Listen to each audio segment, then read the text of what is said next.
A história da teledramaturgia norte-americana pode ser dividida aí com bastante clareza em dois momentos, antes e depois de 19 de setembro de 1994. Foi nesse dia que ER, conhecida no Brasil como Plantão Médico, estreou na NBC. E não foi só uma série médica nova aí na programação, não. ER desmontou décadas de convenções narrativas e estéticas da televisão e criou uma nova linguagem visual. Sem exagero aí, essa é uma das séries mais revolucionárias, que revolucionou a maneira de se contar histórias na frente da TV e permanece aí, muitos anos depois, extremamente moderna. Criada pelo médico e escritor Michael Crichton, a série transformou aí completamente o drama médico na TV. Até então esse gênero aí era marcado por médicos quase infalíveis, né, figuras aí paternais, né, tinha umas histórias ali que sempre tinha uma lição de moral, né, tudo era muito confortável. Então o que acontece? ER chega e faz o contrário, né, vai apresentar um hospital caótico, movido ali pela pressão constante e por personagens extremamente humanos. Médicos que são falhos ali, que estão cansados, que estão inseguros, que estão vulneráveis. Ao longo de 15 temporadas e 331 episódios, ER se transformou num marco cultural da TV e do mundo. A série acumulou aí recorde histórico de indicações, foram 124 indicações ao Emmy e ajudou a consolidar o conceito de must TV, né, ou televisão imperdível. Esse foi um slogan promovido pela NBC para promover um bloco da programação ali de séries de muito sucesso na época, como Seinfeld e Friends. Mas a importância dessa série vai muito além aí dos números de audiência ou da quantidade de prêmios ou de episódios. ER talvez tenha sido a fonte, o começo ali da chamada Era de Ouro da televisão. Ela foi pioneira em técnicas de filmagem ali, né, que buscavam uma imersão ali no espectador, uma coisa sensorial, e foi pioneira também em narrativas que não ofereciam um conforto pra gente, né? Não ofereciam soluções simplistas para dramas ali tão complexos, né? Dramas humanos. Portanto, hoje falaremos sobre uma das maiores séries da história da televisão e eu espero que até o fim desse vídeo eu convença você a dar play em ER. Se eu fizer isso, tá ótimo. Olá, meu nome é Rodrigo de Lorenz e se é a primeira vez que você está aqui nesse canal, seja muito bem-vindo. Eu falo de livros, de séries e de filmes desde 2018 e sempre com a minha querida taça de vinho. Tá aqui, ó. Por isso eu sou chamado de um moço do vinho e esse é o canal do Moço do Vinho, nesse canal que você está. Gosto de falar sobre tudo isso tomando o meu vinhozinho. Eu já vou pedir para você se inscrever nesse canal se você ainda não é inscrito. E pega a sua taça, pode ser de qualquer bebida, não precisa ser só de vinho. Se for de vinho, melhor, mas você pode beber qualquer coisa comigo aqui. E também se você gostar do vídeo, você pode dar o seu hype. O que é isso? O hype é uma ferramenta nova do YouTube que ajuda pequenos canais a crescer como o meu. Com o seu hype, o YouTube vai entregar esse vídeo a mais pessoas e a nossa comunidade vai aumentar e a gente vai poder aqui, ó, conversar com mais pessoas. Então já fica aí o meu agradecimento. E como sempre, sem mais delongas, vamos para o vídeo. Vamos abrir esse hospital.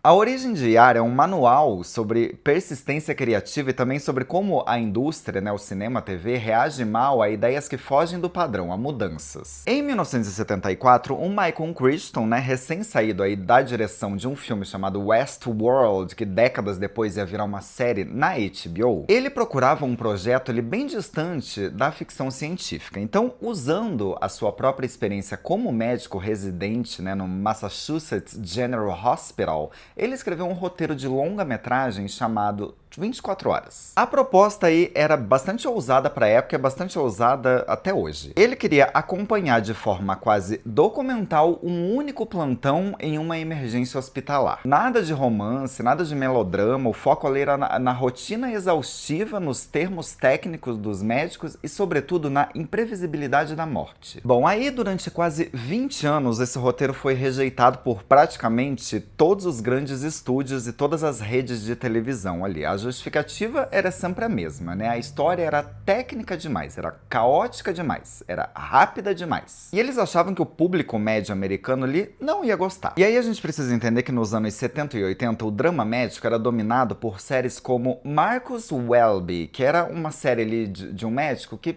que parecia quase uma figura paterna, né? Ele resolvia doenças e resolvia dramas emocionais dos pacientes. E era tudo ali muito fechadinho, né? Em episódios de 60 minutos, a historinha do dia, aquela coisa. A proposta do Christian era o contrário disso. Os médicos eram cansados, né? Os médicos erravam, os médicos se frustravam e era isso que ele queria mostrar. Na vida real, o que acontece, né? Os pacientes, muitas vezes, eles morrem sem deixar qualquer tipo de moral, qualquer tipo de história. Para os executivos, isso parecia ali anticlimático demais e comercialmente inviável. Você não ia contar uma história dessa sem apelar ali pro óbvio. O próprio roteiro que ele estava oferecendo reforçava essa sensação, né? O roteiro tinha quase 180 páginas, que era muito acima do padrão de 100 a 120 páginas para um filme de 2 horas. Imagina isso para TV. O texto era denso demais, técnico e não seguia ali a estrutura de 3 atos exigidas pelos estúdios. O primeiro grande ponto de virada aí aconteceu em 89, quando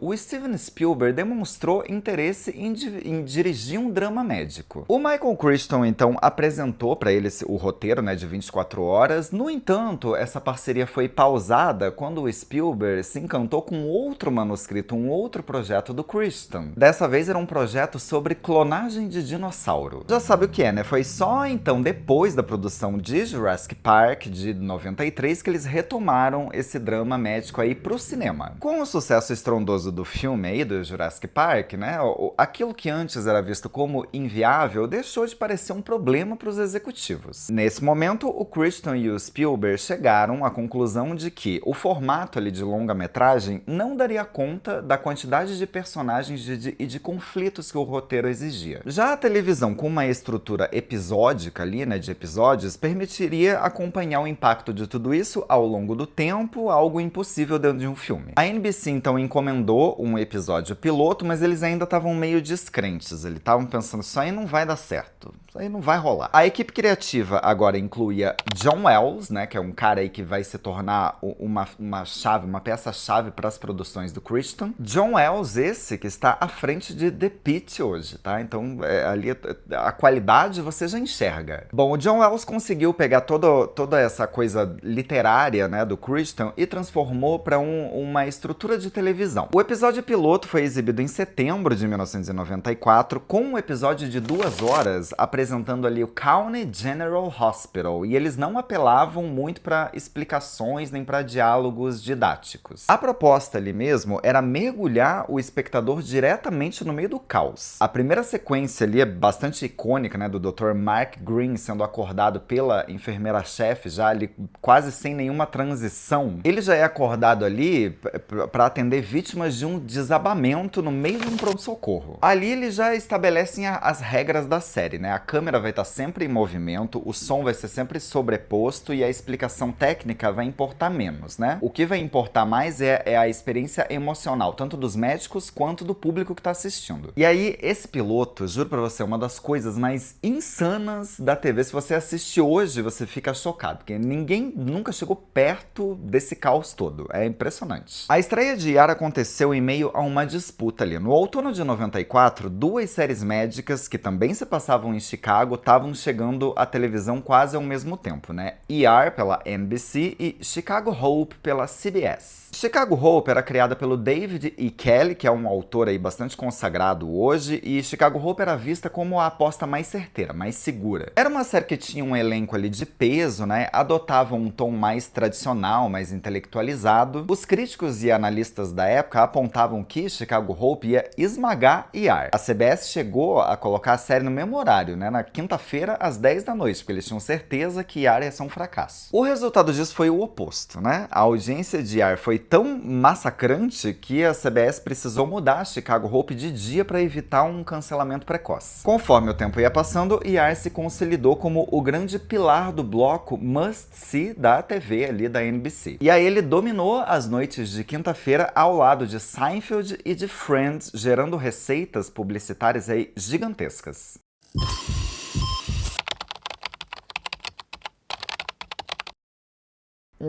Bom, se ER é lembrada pelas suas histórias, ela é reverenciada pela sua técnica. A série criou uma gramática visual muito própria ali que acabaria se tornando o padrão do que a gente chama hoje de realismo na televisão no século XXI. A inovação técnica mais lembrada de ER foi o uso da Steadicam. Embora essa tecnologia já existisse no cinema, foi ER que transformou essa ferramenta narrativa na televisão. Então, em vez das câmeras fixas aí das sitcoms, né, do esquema tradicional de plano contra plano dos dramas da época, a Steadicam, ela permitia que a câmera circulasse pelos atores e atravessasse ali os corredores do hospital, que fizesse plano e sequência. Em muitos episódios, as câmeras ficam ali acopladas nas macas, né, e você fica vendo tudo aquilo em 360 graus. Esse recurso aí não era só para fazer uma graça, não. Ele cumpria uma função narrativa muito importante na série, que era o quê? Em um pronto-socorro, médicos, enfermeiros, pacientes ali, eles estão conectados, né? Não só emocionalmente, né, pelo drama, mas fisicamente, pela geografia, pelo espaço. Basta você entrar num pronto-socorro para perceber isso. A famosa técnica do walk and talk, né, andar enquanto você conversa, foi aperfeiçoada em ER. O diretor de fotografia Thomas Del Ruth, ele criou uma fluidez ali em que a câmera podia abandonar um drama ali bastante intenso, né, numa sala de trauma, podia seguir uma enfermeira pelo corredor, podia chegar no balcão de recepção, podia conectar micro-histórias ali, tudo num fluxo contínuo de tempo. O Michael Crichton, ele deu desde o início uma direção de produção que ele chamava de ritmo hopped up, ou seja, um ritmo acelerado. Isso incluía aí uma ordem de eliminar as pausas do ator, né? Aqueles silêncios dramáticos em que o personagem para sentir ou para processar a emoção. Em ER, o processamento emocional acontece ao mesmo tempo em que a ação médica está acontecendo. Então a edição vai acompanhar essa lógica, né? Vai alternar de forma bastante brusca ali entre cenas de humor, sala de descanso, tragédia ali na sala de trauma, tudo ao mesmo tempo, às vezes em plano sequência. Essa montagem vai criar aí uma sensação de choque, né? Choque constante, uma sensação de emergência, uma sensação de que você tá mesmo num plantão de um hospital. O design de som também reforçava essa urgência, né? A série utilizava uma mixagem em que diálogos se sobrepunham a bips, a monitores, a sirenes, a conversas paralelas dos pacientes ali. O espectador, ele era obrigado a prestar atenção ativamente ali. Então, assistir ER não era só um negócio para você relaxar, você tinha que ficar imerso ali, você tinha que ser um espectador ativo. Inclusive, uma curiosidade aqui, tá? Essa série fez muito sucesso na Globo nos anos 90, né? Fez muito sucesso no Brasil, no mundo todo, e passava aqui nas noites de domingo. Chegou um momento em que o público mandou cartas para jornais pedindo para a Globo mudar de dia, né? Porque eles ficavam muito tristes no domingo à noite assistindo aquilo. E aí eles precisavam trabalhar na segunda. Então isso aí era o impacto de assistir ER. Bom, uma das primeiras disputas do Michael Crichton aí com a NBC envolveu a linguagem médica, né? Porque a emissora queria simplificar algumas coisas, simplificar diálogos para facilitar o entendimento do público. O Crichton, ele se manteve firme ali, os atores deveriam falar exatamente como médicos da vida real. E aí essa precisão técnica, para falar tudo direitinho, era garantida por consultores médicos dentro do set e por um treinamento rigoroso ali dos atores. Então eles iam lá, suturavam pé de porco, né, que é o que mais se assemelha à pele humana. Tudo isso conferiu aí uma proposta para o espectador em que a gente podia não saber exatamente o que era uma fibrilação ventricular, né, não sabia o que era page, não sei o que lá. Mas você entendia perfeitamente a gravidade da situação por causa da urgência da cena, por causa da atuação dos atores, por causa da câmera, por causa de tudo isso que a gente falou aqui. Agora você imagina como era gravar isso para os atores, né? Porque uma única cena podia se estender por vários minutos ali sem nenhum corte, o que exigia um nível extremo de precisão, né? Então os atores precisavam simular procedimentos médicos, né? Tipo uma intubação, uma massagem cardíaca, ao mesmo tempo que eles precisavam atuar, né? Precisavam falar o diálogo, precisavam ter emoção, ao mesmo tempo que eles se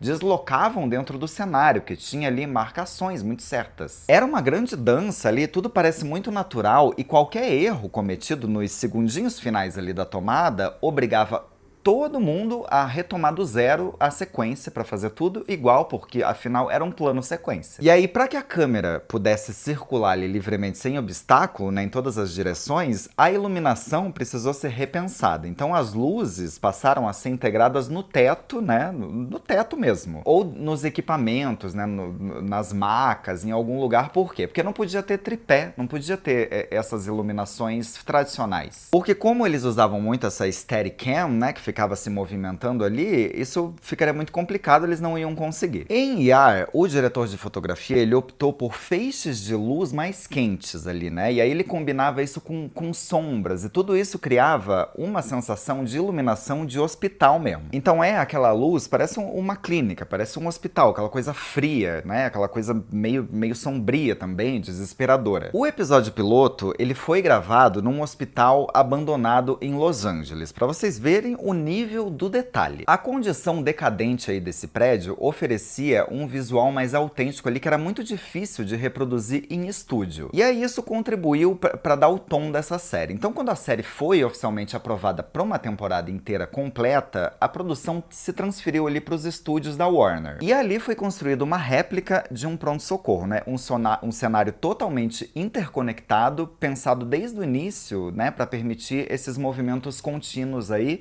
e essa brincadeira, essa encenação quase teatral ali dentro desse cenário. Foi isso que manteve a lógica dessa série, então tudo deveria parecer muito real, quase documental, e foi isso que definiu o piloto e definiu tudo que a gente ia ver da série dali pra frente.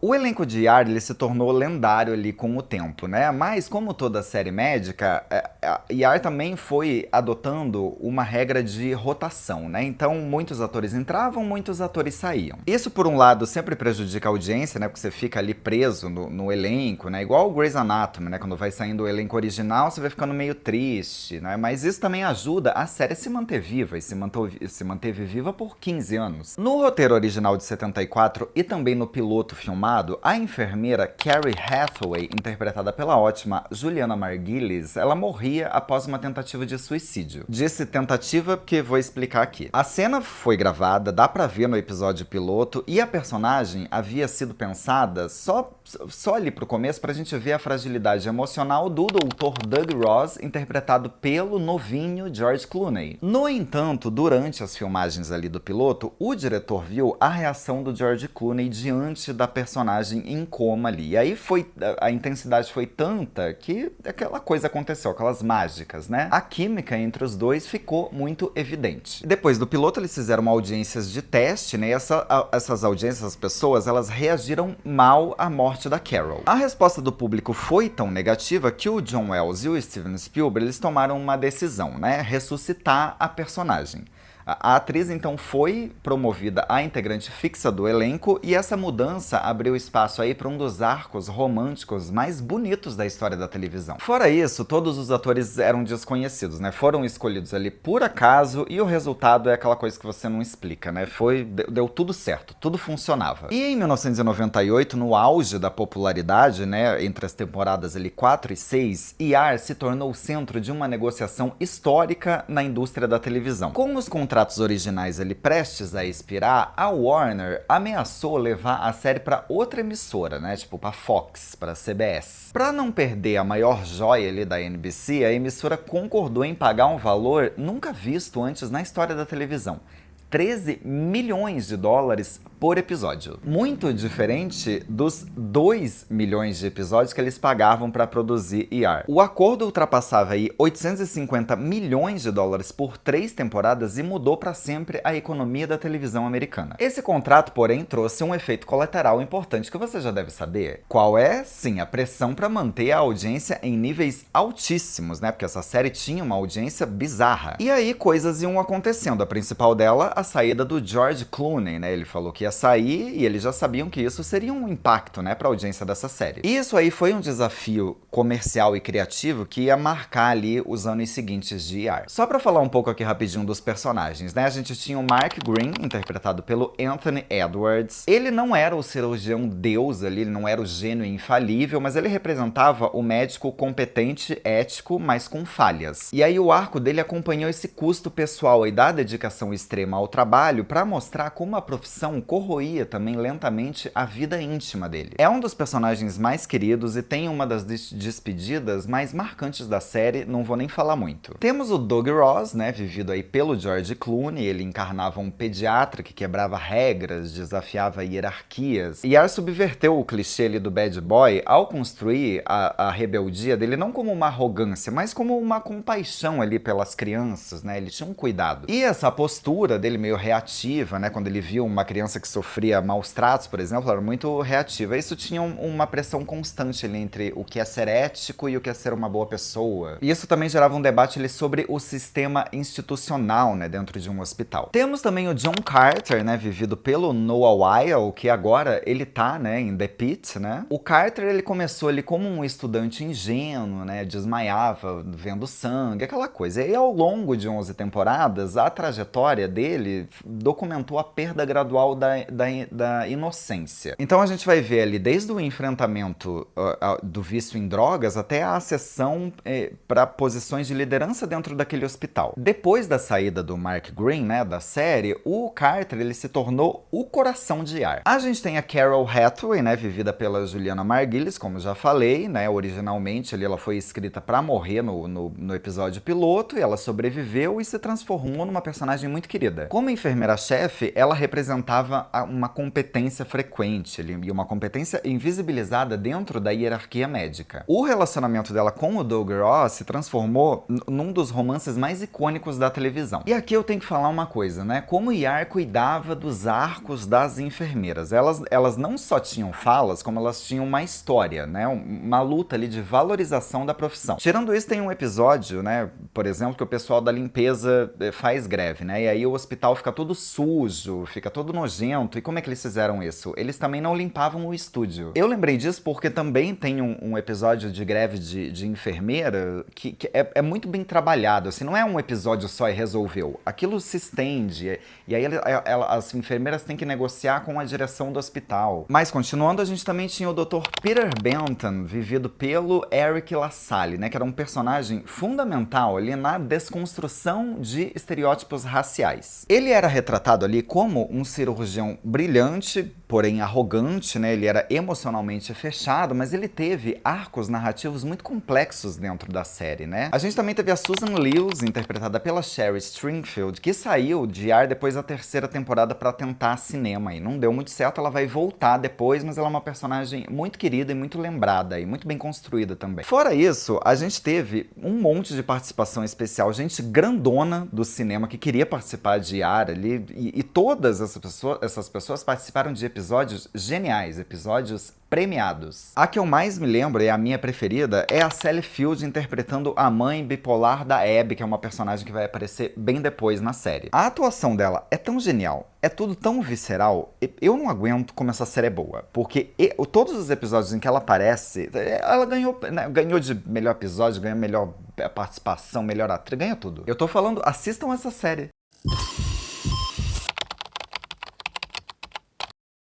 Para entender de fato a importância de ER, vamos olhar agora para alguns episódios específicos que não apenas marcaram a série, mas elevaram o padrão de toda a televisão, não estou exagerando. Primeiro, Love's Labour Lost, temporada 1, episódio 19. Esse episódio é considerado o marco de ER, né? Aquela virada em que as pessoas estavam assistindo e falavam, eu tô vendo uma obra-prima aqui. Esse episódio vai desmontar completamente a figura heróica do Mark Green, né? Ao atender uma uma mulher grávida com pré-eclâmpsia, ele vai começar a cometer uma sequência de erro, né, de julgamento ali, e vai culminar na morte da paciente. Sério, esse episódio, não importa se eu tô te dando spoiler, porque é só você assistindo pra você saber o impacto disso. É incrível. Eu revejo de tempos em tempos. É uma das melhores coisas que eu já assisti. O episódio vai mostrar como os médicos são falhos, né? E sobre como eles também, além de serem falhos, eles enfrentam uma culpa profissional quando eles erram. A direção não vai suavizar, o impacto ali da câmera vai permanecer no rosto suado, no rosto desesperado do ator, não tem rendição, não tem um final feliz, não tem um aprendizado, é só o impacto. É a realidade da medicina dos pacientes, a realidade de um hospital, é simplesmente genial. Segundo, Hell and High Water, temporada 2, episódio 7. Esse aqui é um espetáculo, né? A narrativa ele vai abandonar o elenco para acompanhar só o Doug Ross numa missão: salvar um garoto preso num bueiro durante uma tempestade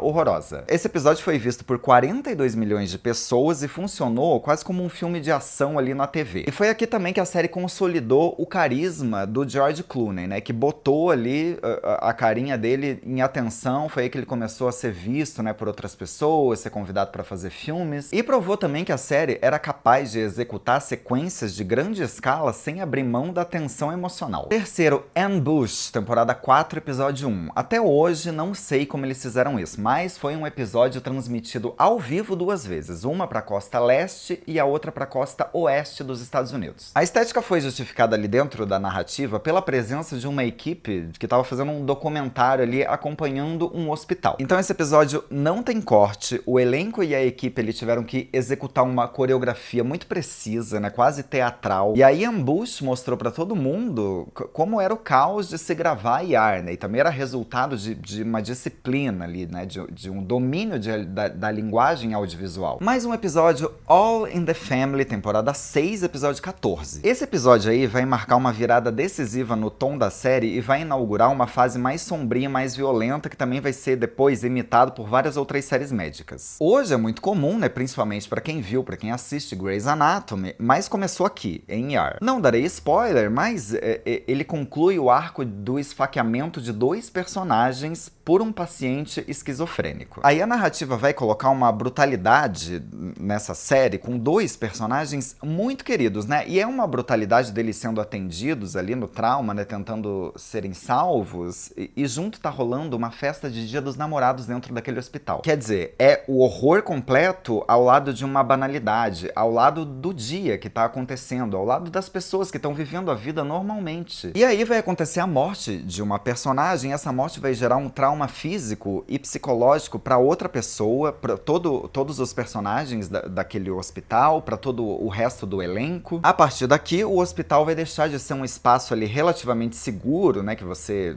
vê ali um certo conforto, porque é o seu dia a dia, o seu local de trabalho, e vai virar um lugar imprevisível, um lugar em que tudo poderia acontecer. E sim, isso vai se repetir, né, em outras temporadas, a ponto de soar exagerado, tal qual Grey's Anatomy faz, né, porque é sempre uma grande tragédia.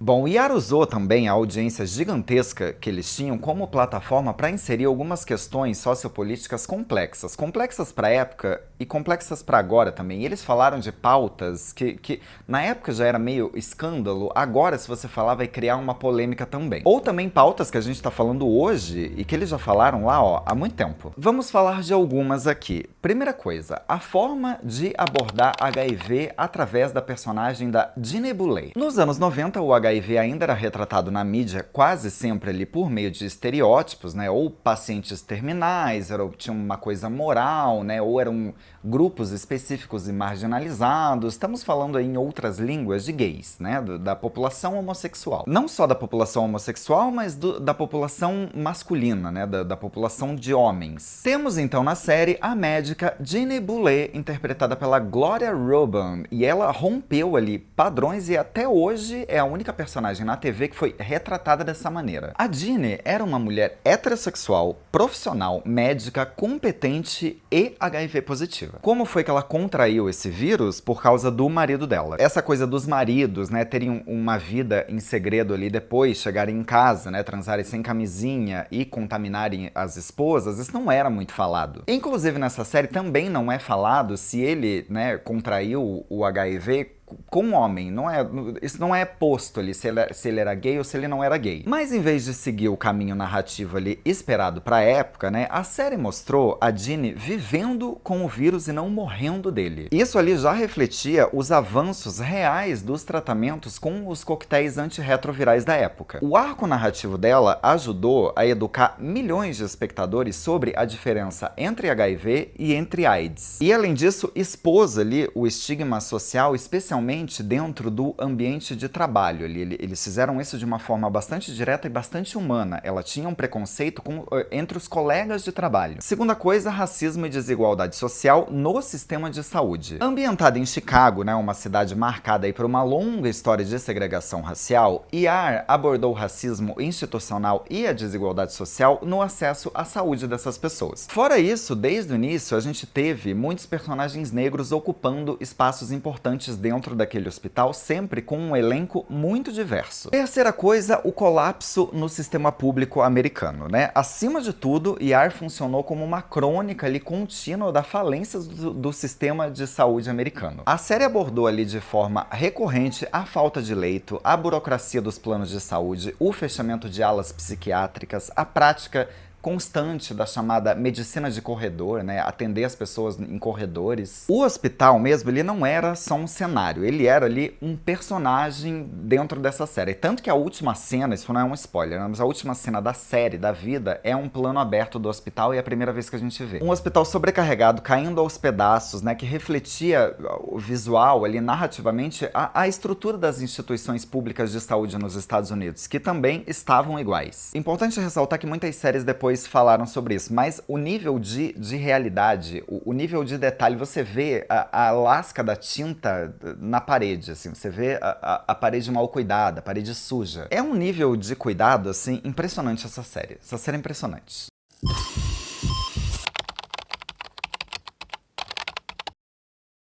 Bom, nenhuma série consegue aí manter, né, o auge criativo por 15 anos. Em ER, a saída do Anthony Edwards em 2002 e do Noah Wyle em 2005 marcou ali o que a gente chamava da era clássica da série. A partir da 9ª temporada, ER passou a sofrer ali uma rotatividade constante do elenco. Novos personagens foram introduzidos, foram entrando aí, inclusive novos personagens que foram muito queridos ali, que tiveram arcos muito importantes, foram muito bem recebidos, mas a química do grupo original ali não existia mais, né? Era impossível de você replicar. E aí alguns críticos observavam uma mudança clara de tom, né? A série começou a apostar cada vez mais em eventos exagerados, cataclísmicos, né? Era queda de helicóptero, tanque de guerra, surto de um vírus, de varíola, né? E o drama humano, aquela coisa mais sutil do cotidiano, havia se perdido. A audiência, que um dia aí já ultrapassou 30 milhões de espectadores, se estabilizou ali em números mais modestos.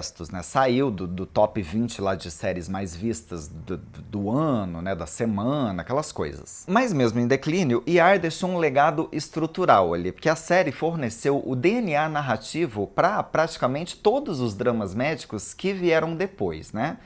Ainda que nenhum tenha conseguido reproduzir exatamente a fórmula e esse nível de excelência. Grey's Anatomy de 2005 manteve ali a estrutura hospitalar, né? Mas ele substituiu o realismo cru de ER por um melodrama mais acentuado, né? Uma estética visual mais polida. Tivemos House, de 2004, que deslocou o foco aí para um diagnóstico, né?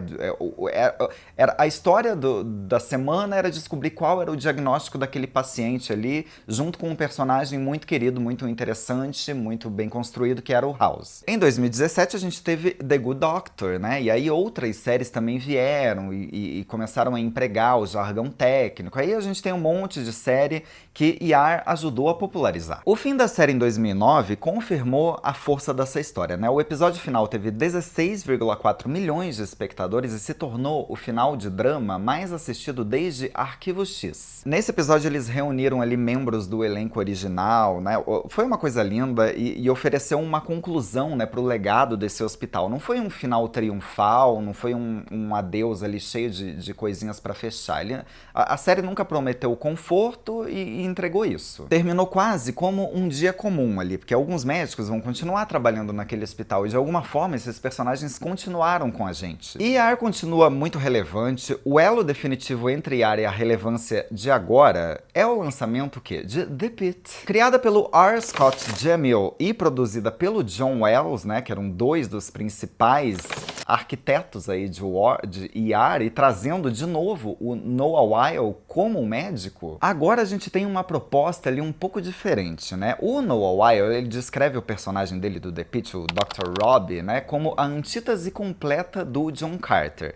Enquanto Carter simbolizava ali a esperança, né, o aprendizado, o sofrimento, o Rob encarna a sobrevivência dentro de um sistema quebrado. The Pitt vai levar ali o realismo de ER a novos patamares, né? Vai contar uma história nova, mais moderna e vai mostrar também um realismo, né, nos procedimentos. Então você vai ter umas coisas ali que eram impossíveis nos anos 90. Mas mais do que isso, The Pitt vai aprofundar o retrato da exaustão moral e psicológica dos profissionais de saúde no mundo de hoje nos Estados Unidos. Ela funciona quase como uma evolução natural do DNA de ER, né? Tem a mesma urgência, a mesma ética do caos, só que agora adaptada a um cenário mais cínico, né? Mais explícito, mais marcado pelas crises do nosso século. Para finalizar, porque eu já falei demais, estou com calor, ER foi muito mais do que um sucesso de audiência, tá? Ela foi aí uma escola narrativa na televisão, né? A série ensinou o público a acompanhar múltiplas linhas de histórias, né, ao mesmo tempo, a conviver com a ambiguidade moral, a reconhecer beleza no caos, né, a reconhecer personagens muito complexos. A influência dessa série, ela pode ser vista até hoje, tá? Você que nunca viu ER, nunca viu Plantão Médico, ou você viu há muitos anos, né, e só se lembra do George Clooney, fica aqui o meu desejo que você veja e redescubra essa série com os olhos de hoje, tá? Com a percepção de hoje. Você vai ver que ela não é uma relíquia dos anos 90, que ela não tá mofada, que ela não envelheceu mal, ela envelheceu muito bem. É genial, tá? Você assiste aí, depois você